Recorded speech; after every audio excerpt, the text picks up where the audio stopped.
It's all couples who have entered into a commitment with another person. Today's story is about Opus Ben brooding about his marriage even before the photo came out, and he thought his marriage is over. And then he got the photo. Okay, let's go to the story and see what happened in their marriage. I am Benjamin Timothy Hatchard. Everyone call me Ben. Shannon and I have been married for 7 years. I loved Shannon and had treated her the best I could for 7 years. 3 of them dating, 4 of them married. But there are always issues. I was not happy the way our marriage had evolved over the years. I'd been brooding about my marriage even before the photo came. Things with Shannon just hadn't been right for about maybe 6 weeks. The last few days had been especially tense, and I was pretty sure her damn sister Nina was right in the middle of it. And then I got the photo. I was out of town on a job, a bigger one than usual. The main chilling unit at Purdue University went down and their crew couldn't fix it. Fraser Vassy, the company I work for, has 2 high-level engineers who handle emergencies like this, and it was my week on call. So I'd driven the 4 hours to West Lafayette on Tuesday, and I was still there on Thursday, around 9 p.m. We finally got the problem solved. I grabbed dinner at a campus place and was in my hotel room by around 10 or so, thoroughly wiped out. I sent Shannon a quick text, said I was going to sleep. We'd finish up testing the system the next morning and I'd see her on Friday around dinner time. I took a quick shower and was getting ready for bed, with ESPN on the background, when I noticed a text from Roland Bruton, my best friend at Fraser. It said, "Sorry about this. Took this tonight at the castle. Give me a call if you want to talk." And there was a photo attached.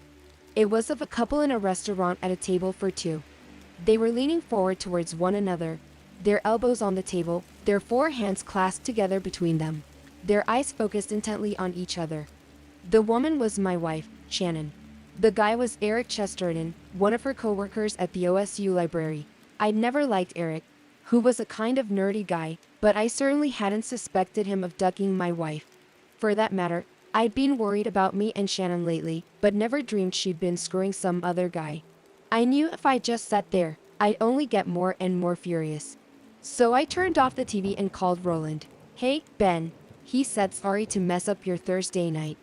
"Yeah, and here I was partying up a storm in West Lafayette." I paused. "Well, shit, Roland, I guess you should tell me what you saw." He said Emily and I went out for an early dinner, and we were just about finished when we saw them. They were on the other side of the restaurant. She spotted them first and said, "Oh, damn Ro, that isn't Shannon, is it?" So I looked, watched a minute and then shot that picture. They didn't kiss or anything, didn't feed each other off their plates or anything disgusting like that. They were just serious intent on each other. Like in the photo. He sighed. "I'm really sorry, Ben. Did you see them leave? Any idea if they went off together or where?" He said, "We watched from our car in the parking lot for a few minutes, but they didn't come out. Finally, we just left and I texted you the photo. Sorry, we didn't wait, but it looked like they just gotten their drinks. Hadn't even eaten yet, so it was going to be a while." There was a silence. I guess he had no idea what to say to me any more than I did to him. Finally, he said, "I know this man. Emily wanted me to say she sends you a big hug. She's furious at Shannon." "Me too, though it kind of hasn't sunk in yet. I'm pretty sure I'll be spitting in a few hours." "Did the Purdy job get finished? When can you come home?" "Yay, we're testing it in the morning, and then we'll drive back 4 hours in the car to cool down and remind myself to kick her." He laughed. There was no way I'd ever kick. Shannon and Roland knew it. "Listen, man, well, Emily and I were talking. This may be premature, but if you need a place to crash, we've got a guest room, and it's all yours. You know, the Rugrats would love having you around." "Thanks, Roland. Much appreciated. I have no idea what I'll do, but I'll keep it in mind. It just hasn't sunk in yet. You know." We talked quietly for a couple more minutes, and then I got off the phone. I turned off the light, lay down, and was out almost instantly. Update.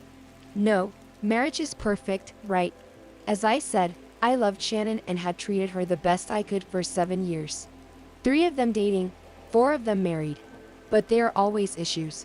From what I've read, the 2 biggies are money and sex. Lucky for us, we were fine on those. Neither of us was a spendthrift, and sex was still as important to both of us as it had been our first few months together. Definitely more routine now. Not so surprising or intense. But Shannon reached for me nearly as much as I did her now. For us, it wasn't money or sex, it was Nita. She was 35, which made her about 4 years older than me and Shannon, for that matter. Her husband, Alex, was no day at the beach either. He was a pretty boy lawyer who thought his didn't stink, but at least I didn't have to see him as much. Shannon adored her big sister. Anita was at our house constantly full of advice on how we should do things. Oh, Shannon, it would make much more sense to put the dishes in that cabinet and move the spices over here. Is Ben really still cooking on a gas grill? Charcoal is so much better for the flavor of the meat. Girl, that green chair has got to go. It's just so trailer park. You get the idea. It drove me nuts that Shannon would never tell her to take a hike. But I guess that's how it is with little and big sisters. At least sometimes the worst. And I'm sparing you the long catalog of needless other sins was the way she ran me down, always behind my back. When I was in the room, she was sickly sweet, going on and on about how good I was to Shannon. How thoughtful, how wonderfully handy I was around the house.